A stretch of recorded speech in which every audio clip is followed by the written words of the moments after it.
அனைவருக்குமே வணக்கம். சற்று முன் கிடைத்திருக்கக்கூடிய ஒரு மிக மிக முக்கியமான செய்தி ஒன்று வெளியாகி உள்ளது. சற்று முன் தேர்தல் பணம் ஸ்டாலின் வீட்டில் 2 கண்டெய்னர் 6000 கோடி இது மாதிரி பார்த்தீங்கன்னா செய்திகள் வெளியாயிருக்கு.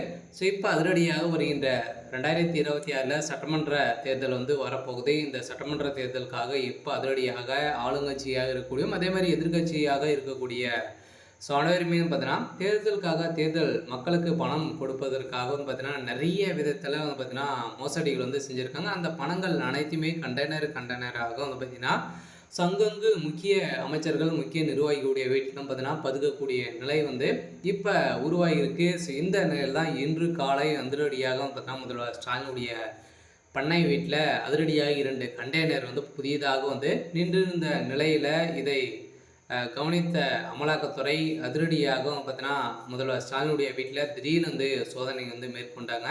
இந்த சோதனையின் அடிப்படையில் அங்கு சிக்கிய 2 கண்டெய்னர் முழுக்க பார்த்தீங்கன்னா பணங்கள் சிக்கிய சம்பவம் பெரும் பரபரப்பை ஏற்படுத்தியிருக்கு. சொல்ல பார்த்தீங்கன்னா இப்போ அதிரடியாக திமுகவுடைய கதை ஒட்டுமொத்தமாக முடிய போகுது. முதல்வர் ஸ்டாலின் அவர்களும் பார்த்தீங்கன்னா இப்போ அதிரடியாக கைது செய்யப்பட்டிருக்காரு அப்படின்ற மாதிரி ஒரு தகவல் வெளியாயிருக்கு. ஏற்கனவே பார்த்தீங்கன்னா வேலூரில் 2 கண்டெய்னர் வசமாக சிக்கியிருந்தது. இதுவுமே பார்த்தீங்கன்னா ஸோ திமுகவை சேர்ந்த முக்கிய நபருக்கு தான் செல்லப்போகுது அப்படின்ற மாதிரி ஒரு தகவல் வெளியாகி இருந்தாலுமே பார்த்தீங்கன்னா இது ரகசியமாகவே பார்த்தீங்கன்னா ஸோ அடிக்கிட்டாங்க.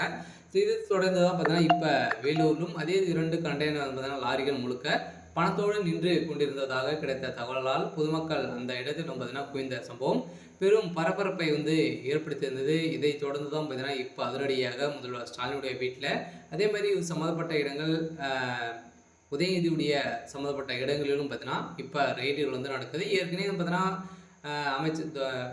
முதலமைச்சர் ஸ்டாலின் அவர்கள் ஏற்கனவே வெளிநாடு பயணம் மேற்கொண்டு இருந்தார். இதிலும் பார்த்தீங்கன்னா ஒரு மிகப்பெரிய மர்மங்கள் இருக்குது அப்படின்ற மாதிரி அமலாக்கத்துறையும் அதே மாதிரி பார்த்தீங்கன்னா உளவுத்துறையும் முதல்வர் ஸ்டாலின் அவர்களுக்கு எச்சரிக்கை கொடுத்தாங்க. எதனாலும் சென்றிருக்காரு அப்படின்ற மாதிரி இப்போ பார்த்தீங்கன்னா ஸோ ஆராய்ச்சிட்டு ஸோ பண்ணிட்டு இருக்காங்க. ஸோ இந்த நிலையில் தான் இப்போ அதிரடியாக பார்த்தீங்கன்னா முதல்வர் ஸ்டாலினுடைய வீட்டில் 2 கண்டெய்னர் முழுக்க பார்த்தீங்கன்னா பணங்கள் சிக்கிருக்கு அப்படின்ற மாதிரி ஒரு தகவல் வெளியே இருக்குது. சொல்ல முதல்வர் ஸ்டாலினுடைய கதை முடிய போது வருகின்ற சட்டமன்ற தேர்தலுக்குள்ளே திமுக ஆட்சி நிலைத்து நிற்குமா அப்படின்ற கேள்விக்குறியாகவே ஸோ இருக்குது. இருந்தாலுமே இப்போ திமுக ஒரு வசமாக சிக்கிக்கொண்டு தான் இருக்காங்க. இருந்தாலுமே வருகின்ற சட்டமன்ற தேர்தலுக்குள்ளே என்ன நடக்குது அப்படின்றத ஸோ வெயிட் பண்ணி பார்க்கலாம். ஸோ இது மாதிரி செய்திகளை தெரிஞ்சுக்கணும் அப்படின்னா மறக்காமல் நம்மளுடைய சேனலை சப்ஸ்கிரைப் பண்ணி சப்போர்ட் பண்ணுங்கள். தேங்க்யூ.